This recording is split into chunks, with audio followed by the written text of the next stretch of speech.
Hey folks, this is Philip with the Everyday Fighter podcast. When I first started sparring, when I first started learning karate, it was very challenging. And looking back on it now, I understand the reason why. Now, I might be dating myself here, but when I was a kid, there used to be a show on TV called Wild Kingdoms, Mutual of Omaha's Wild Kingdoms, hosted by Marlon Perkins.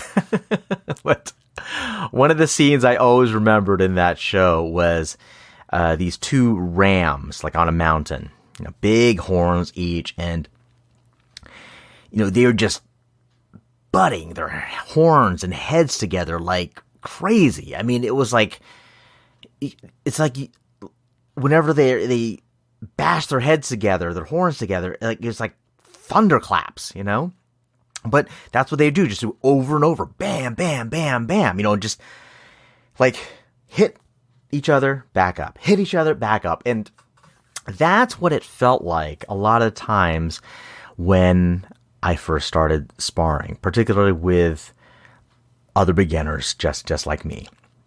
And it wasn't until one of my instructors gave us something to think about that started changing for me. And here's what he did. He said, okay, you understand your goal, right? Your target. These are the areas that you are able to hit somebody. The challenge is you see that you're just in front of them, right? And then, if they're in their fighting stance, you're in your fighting stance. I mean, you're fairly well defended, right? They don't have to move.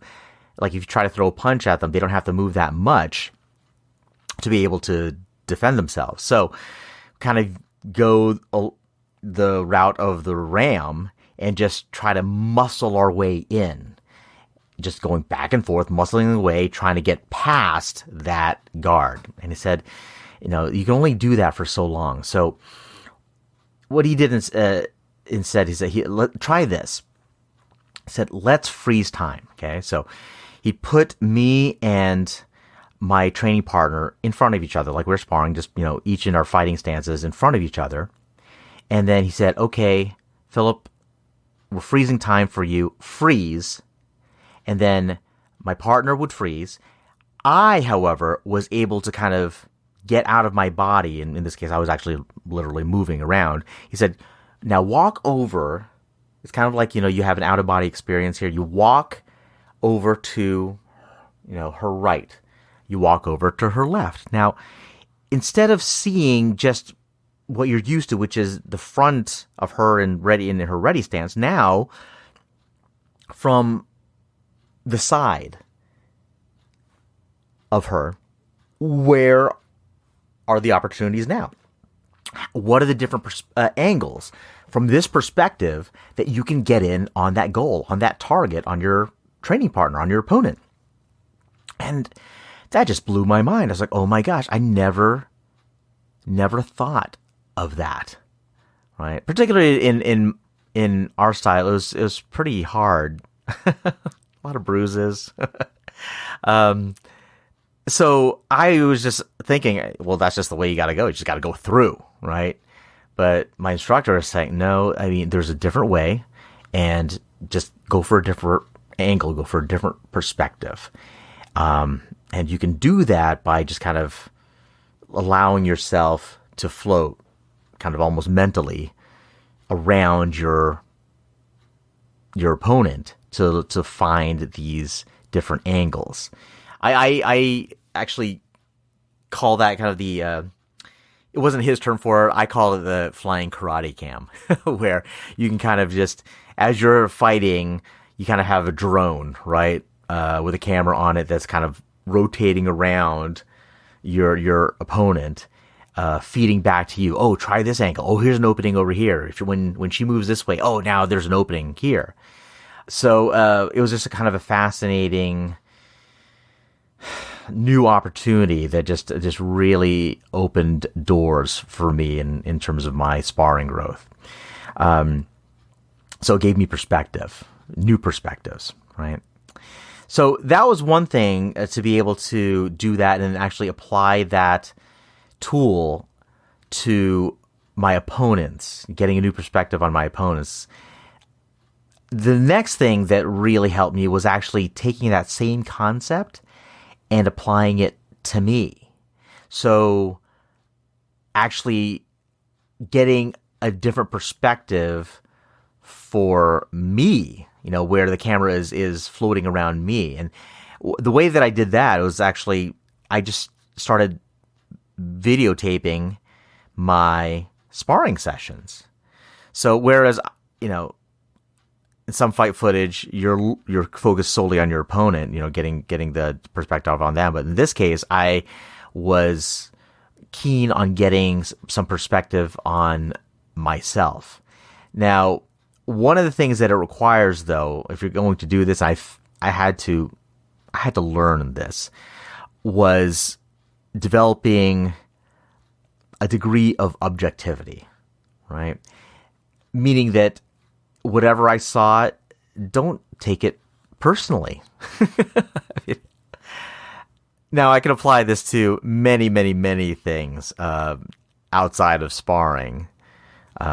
Listening to my voice for the first time, recording, seeing myself on camera, like in a school musical, man, it took me a long time before I could actually watch that footage. But, because I wasn't objective about it, right? It's when we get something reflected back upon us, whether it's through a mirror, whether it's through footage, video, whatever it might be, it's hard to take it not to take it personally, because it's personal. It's us, right? So this objectivity really, I had to learn that. I had to hone it. And there's two things that really helped with that, though. One is kind of like a sideways way of getting to develop this objectivity. One is developing my own sense of humility, being humble. Knowing, and I guess that was just me asking myself, is there room for improvement? And of course, I already knew that, right? Because I was already videotaping myself. But just making myself aware, or like reminding myself of that, right? Is there room for improvement? If you could just, save yourself a couple bruises, would that be worth the improvement, right? If you could recover just a half a second, quarter of a second faster, would that be worth the improvement? Absolutely. But in order, if I'm saying yes to that, then that just means I have to be humble. Like there's inherently a humility that comes along with that. So that's one. The second was, and it's kind of on the other side of the coin there, is that I had to learn to be a bit forgiving of myself. I had to learn to give myself some grace, so that if I did when I saw myself acting in a certain way that resulted in bad consequences, mistakes, just, oh my gosh, I can't believe that I let that happen, or I can't believe I missed that opportunity. I had to pull back from that type of emotion by just acknowledging, hey man, you did the best you could in that moment with what you had mentally, with what you had emotionally, with what you had physically. I mean, I could have been physically just wiped, just so exhausted that I couldn't even react fast enough to take advantage of any opportunities that might have come my way. So that's why I missed, right? So I had to develop those two things, that bit of humility and that grace, granting myself grace. And that allowed me to get enough objectivity so that I could take this new perspective on myself and use it to improve, So I would encourage that of you as well. But you know what? Not only in terms of improving your fighting skills, right? I mean, you could do it off the mat, outside of the ring as well, right? In one of the groups that I'm in, a dad's group, we talked about kind of joking like nanny cams, right? Where some people, and we call it that, right? But it's just whatever, a camera for the babysitter or whomever. But just because it's called that doesn't mean that the camera has to only be pointed to the person that is taking care of your children, right? I mean, you're in front of that camera all the time as well, right? But are you looking at the footage of you in front of that camera? Are you looking at that footage of you interacting with your children, with your spouse? Is there room for improvement there?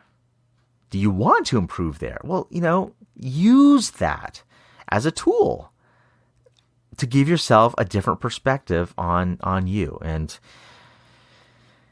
it could be very telling. I mean, even in our business, right? A lot of folks in their stores and their shops that have security cams.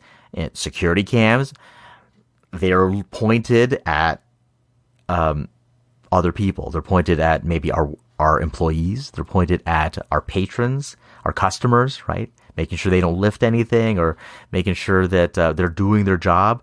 Well, are you looking at that footage, at that new perspective when it comes to you? How are you treating your employees? How are you treating your customers?